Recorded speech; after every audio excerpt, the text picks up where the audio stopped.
Pathshala, where we help you understand and learn dentistry better and easy. And today's topic we are going to talk about the tumor, wherein there is increase in the cell number. So without further ado, let's get started.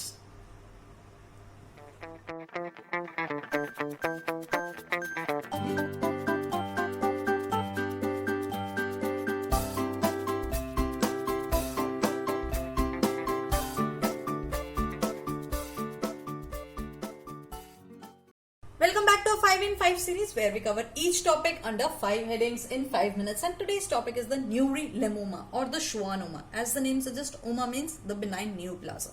Schwannoma means there will be a benign neoplasm of the Schwann cells, or the neurilemoma, as the word suggests, it is going to be the neural cells, the peripheral nerve cells, the membrane of the nerve cells.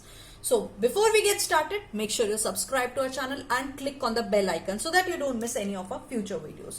Talking about the neurilemoma or the schwannoma, now that we know about the Schwann cells. So peripheral nerve cells, they have Schwann cells like an envelope right around them.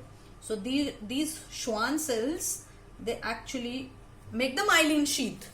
So these Schwann cells are the neuroectodermal cells. They form the envelope around the axons of the peripheral nerves in form of a membrane. So the cancer, what happens when there is a neoplasm, when there is increase in the Schwann cells at the peripheral nerves. So then it leads to the neurilemoma or the schwannoma.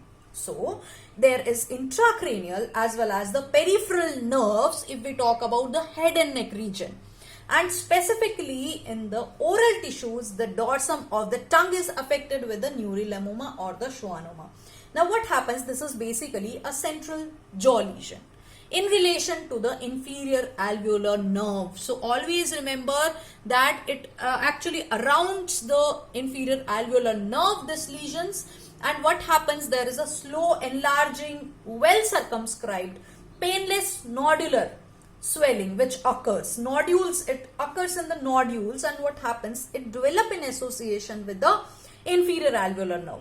So it actually develop in association with any nerve. If we are talking about oral, that means the inferior alveolar nerve, okay?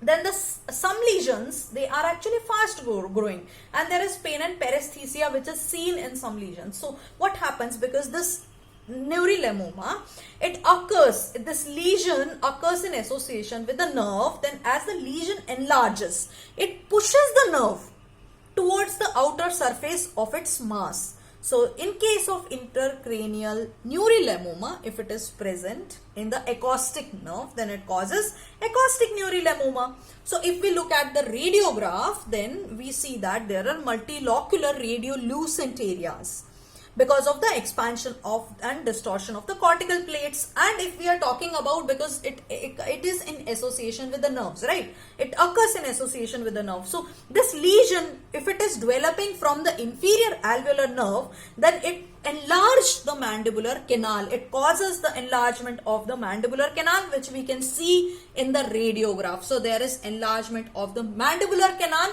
if it is in association with the inferior alveolar nerve. So histologically, we can easily differentiate the neurilemoma. See, because these Schwann cells are in a kind of a membrane around the peripheral nerves, right? So there is either a true capsule or a pseudo capsule, which we can see. Of course, there will be proliferation of the Schwann cells because this is a neoplasm of the Schwann cells. So we will see that there is increased proliferation of the spindle-shaped neoplastic Schwann cells. There are elongated nuclei. As you can see, there are elongated nuclei which are arranged in two patterns, right?